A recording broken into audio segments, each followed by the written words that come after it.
In 2007, at the start of the new millennium, 10 trailblazing women have risen to great prominence as top leaders of government institutions in the Tampa Bay area. Collectively, these 10 women set the direction of our city and county, promote the welfare of our children, help strengthen our economy, shape our educational and court system, and protect our national security. At no other time in history have so many women served in these key roles that are traditionally held by men, making this a moment worth noticing. I guess I didn't even pay attention to it until the last maybe 3 or 4 people were appointed to their position. And then I thought, well, many of us have lived in this community for decades, and we have worked in this community for decades, and that we've worked our way to the top. It's about time, isn't it? But it is exciting because I think the Tampa Bay area is unique in that regard. Only 3 of these positions have previously been held by women. Postmaster Elizabeth Barnard, Mayor of Tampa Sandy Friedman, and University of South Florida President Betty Castor. I benefited greatly from the women who came before me because women like Betty Castor and Fran David had done such a great job on the county commission that when the voters looked at me, and I was a very young woman at the time, I was first elected when I was 26, I think they were willing to take that chance on me. Betty's election to the county commission in 1972 was a revolution, not just because she was a woman, but because it was the end of the good old boy system of politics in Florida and heralded the newcomers of the post-World War II era and a complete revolution in the way Tampa viewed itself as a city. Certainly Helen Gordon Davis and Pat Frank set that groundwork for us. They taught, I think, the public as a whole that women could raise the family, keep marriage intact, do a good job in the elected position. When I started out, there was only one woman who was on the school board, one woman who'd been elected to the House of Representatives, and we were oddities. I look back at some of the pictures of what I wore during those days, and we tried to look like our counterparts, the men. But we didn't want to wear ties, so we wore these tremendous bows around our necks. It looks ridiculous now. But, you know, it was a symbol of the time. We were trying to assimilate, but also we were recognizing that we were different, and we were proud of that. And hopefully the work that we did in the earlier days paved the way for other people. A roadmap to success can be difficult to find, but knowing the paths of successful women can help remove obstacles for young girls. I went to my boss that day and I said, Bill, I want you to know that I am resigning and I'm going to run for the county commission. I think he thought I was just completely out of it. He probably thought this person is a nut. You know, he just looked at me in total disbelief. I had no savings. I had this job, but it, you know, just paid my bills. I lived on my own. I did not live with my parents or anything. I was young, but, you know, I had my own apartment, the whole deal. And now that was a risk. And people would say, well, Pam, what are you going to do if you lose this county commission race? You know, you're 25, you have no job, you don't have any savings. And I said, well, I'm not going to lose. I really never thought in Hillsborough County that I would be the superintendent. But one of the things that helped me so much was I had had the opportunity to be in a number of different leadership positions. Well, actually, I started out as a school board member. I was very interested in schools because I was a mother and I had children in public schools, and I saw the quality was not what I wanted it to be. When I was very young, I said, you know, I want a career in public life. I think that's how I can make a difference. Now, reaching the conclusion that I could be mayor, I mean, I would never have thought, I mean, a million years when I first started in politics, that I would be mayor of the city of Tampa. So I initially enrolled at the Teachers College through it was a junior college program at that time. My goal was to leave there after 2 years, to go to the university, then ultimately to pursue a degree in medicine. But after 2 years at the Teachers College, I became enamored with education, and I decided that that was what I wanted. That would be my goal in life, to pursue that career, and that's how I got in education. By 7th grade, I was actually the head of a little project for children with severe developmental disabilities. I was allowed to go tutor kids with developmental disabilities, and I really knew I was in a place that I wanted to be. It felt right, and it felt like the thing that I wanted to really try and build my life around. And really from that point on, I found ways to work with kids. Persevering in the face of obstacles is the mark of a great leader. I'm going to move from home where it was nice and safe, and I'm going to go to live in Texas, and I'm going to go to law school, to a place where when they would introduce you to law school, they would tell you, there's 3 of you sitting together. Look to your left and look to your right. And lawyers will all tell you the story, because 2 of you won't be there. Because I've worked hard, worked very hard. You know, you work nights. I've worked nights for 9, 10 years, raised a family, go to school at the same time. I was the first person in my family to go to college. School was not highly valued by everybody in my family. My mother was very encouraging, and the guidance counselors back in those days really didn't help a whole lot. They certainly didn't help girls. I've experienced many obstacles, not only because in my career, not only because I'm a woman, but also because I'm a member of a minority group. But the specific obstacles that I faced as a woman had more to do with the fact that I have always been involved in a primarily male-dominated field. I don't have the stature that men have, so they don't take you seriously sometimes until they find out who you are, but it's just something that I think women have to overcome. All the guys who were working in management positions for the county, or at least many of them, threw money into a pool to see how long I'd last. And all of that is very funny now because, of course, all of them are gone, and I'm still here. They told me I needed to stand there and, you know, like this when I supervised. I got a kick out of that. They told me I smiled too much. I still talk about that. So, that's what you need to do. You need to smile and treat people right. I would make a suggestion, and it would just go above everybody's head, and it would not be considered until a man made the same suggestion, although using very different words. And then it would dawn on me that was my suggestion that was not reacted to.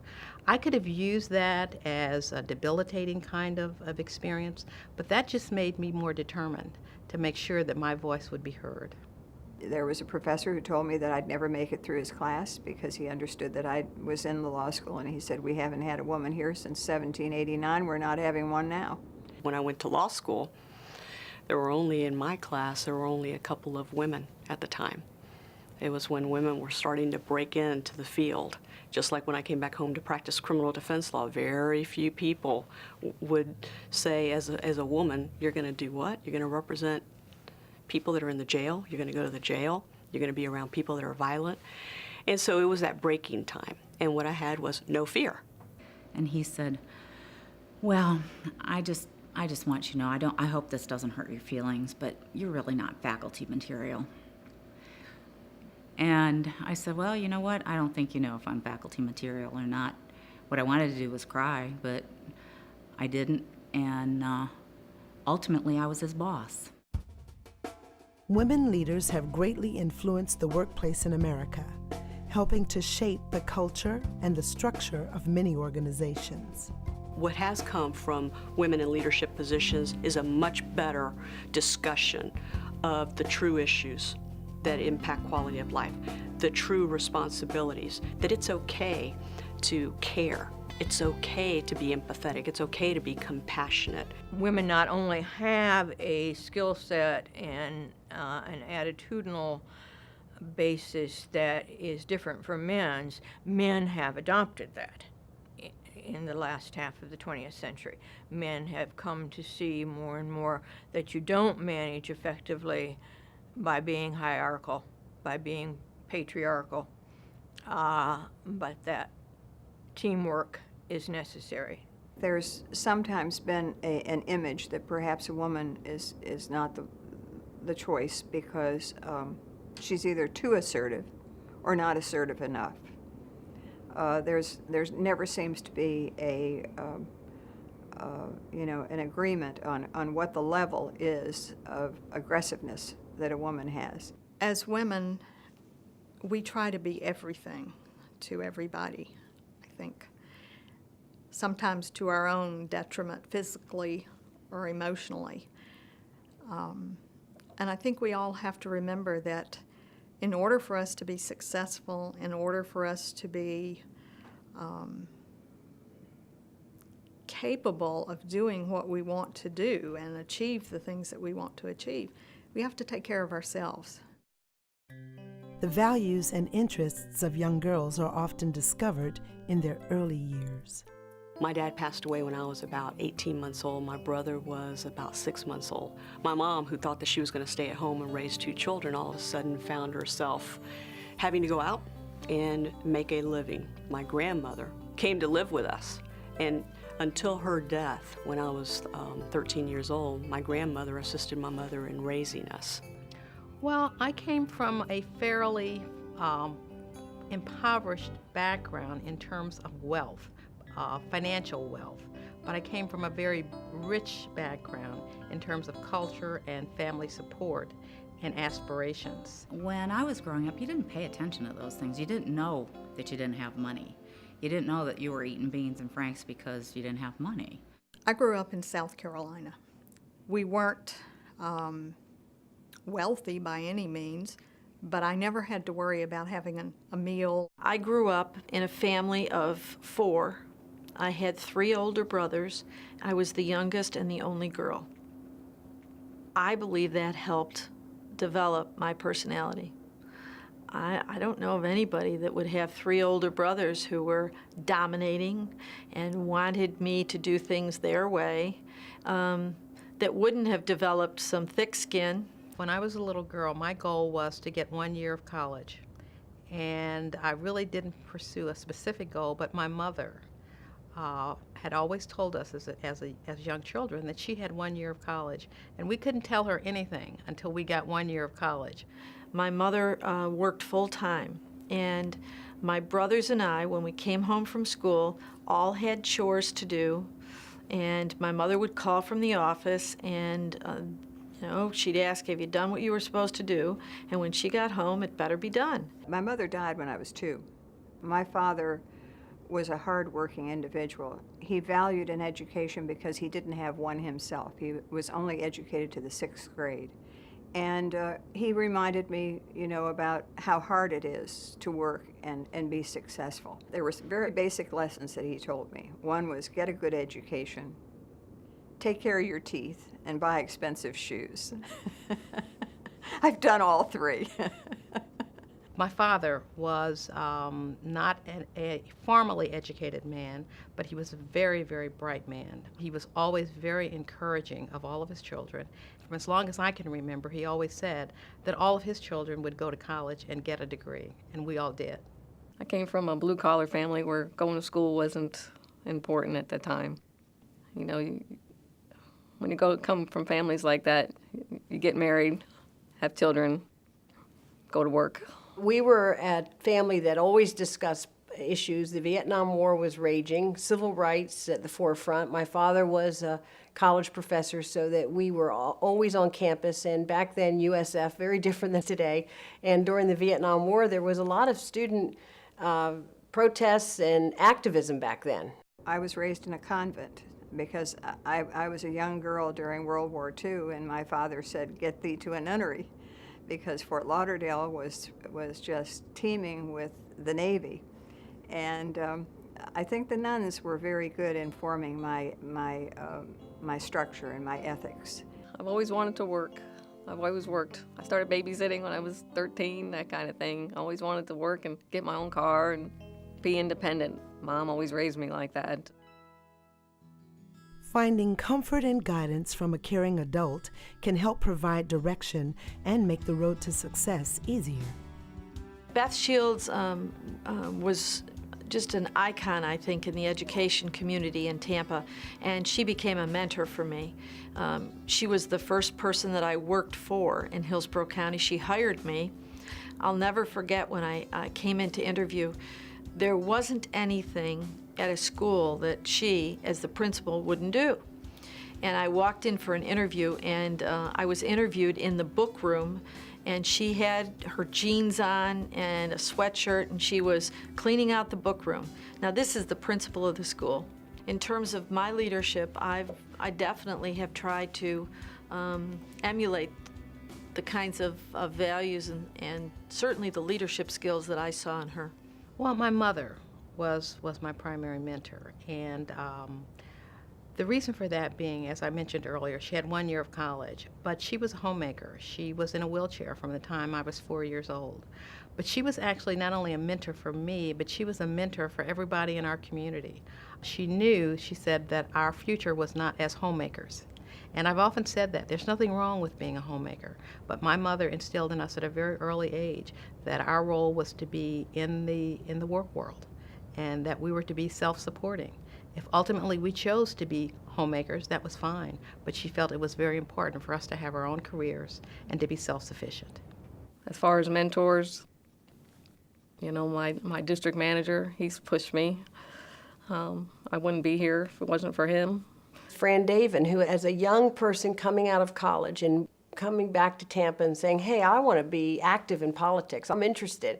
She really took me under her wing. She's a great friend. She's been a mentor. She's been just a very solid person, a person of great integrity, who's always given me great advice over the years. Yvonne Polo, who just retired from the clerk's office recently, and I was fortunate enough to talk her into coming to work for me.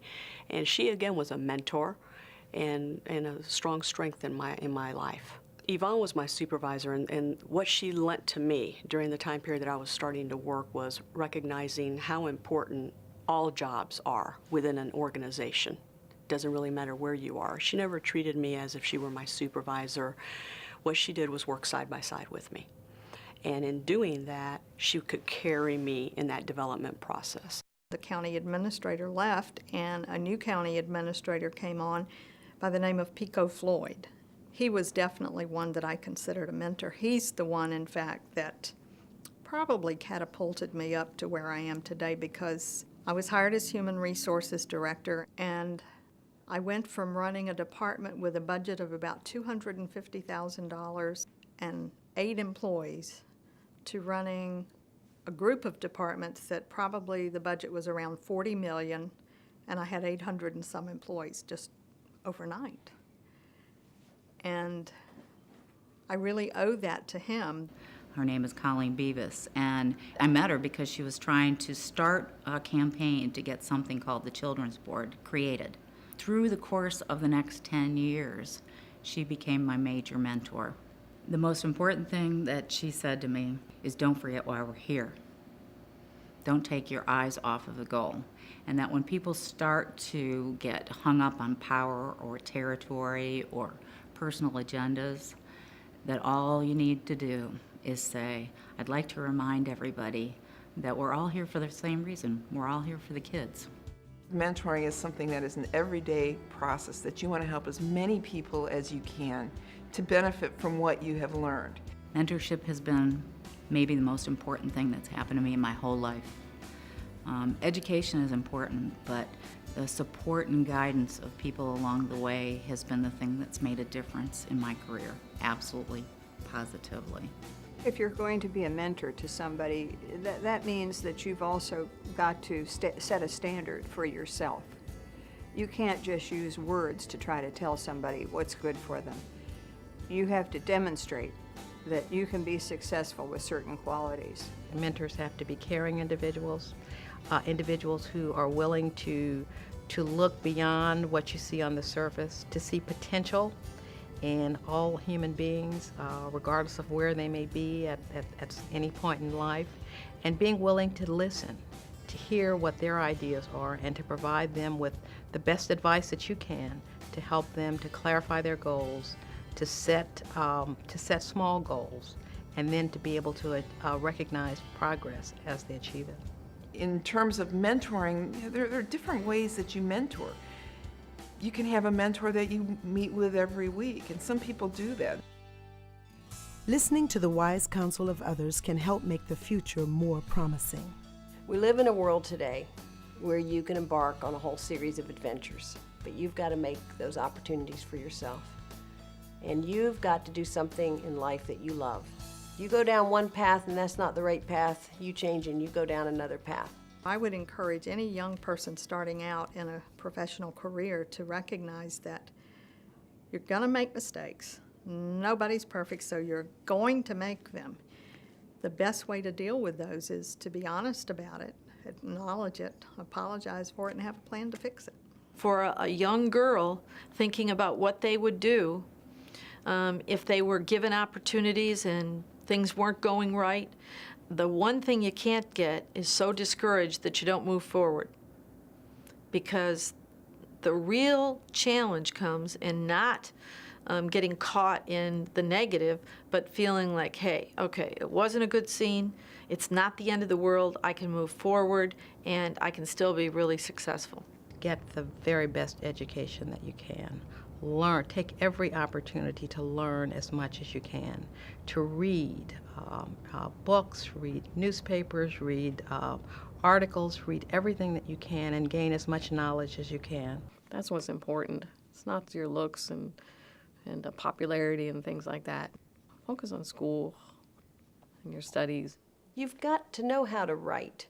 You've got to know how to express yourself. You've got to be technically proficient. You can't just float by without the real substance. We have kids that come to work here in the summer and people say, gosh, that young? And I go, yes, because you know what? I want them to see what it's like to work in a law office. I want them to see what it's like to be in the court system. I want them to see what it's like to be interacting with police officers. Once they see it, they can determine if whether or not that really is going to meet their needs. Through your life, you will know the right thing to do. Your heart will tell you the right thing to do for yourself. There is no substitute for hard work. There is no substitute for being a person of strong character and strong values. You have values and principles that you got to live by. And if you can't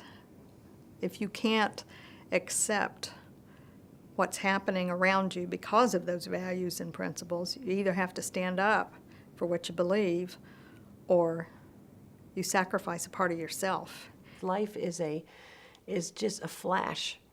And at the end of your day, you don't want to say, I never took any risk. I never, reached for the stars. I believe that you have to make decisions regarding the field or the career that you're going to go into based on what you really like. I don't think that money is the thing that makes people happy. It is important that women take time to recognize the strides they've made in the past to better understand where they want to go in the future. We have a very powerful history, so the women who are taking charge now know that. They know what happened in the 70s. But it's the younger ones who are out there in the workforce, and they don't see discrimination so blatant that don't realize that they have a duty to pick up and carry on and do these things. The legislature actually passed a bill when Lawton Childs was governor that included teaching women's history along with Holocaust history and African American history and so forth. But with the FCAT, that legislation has been almost completely ignored. And teachers don't know what to teach.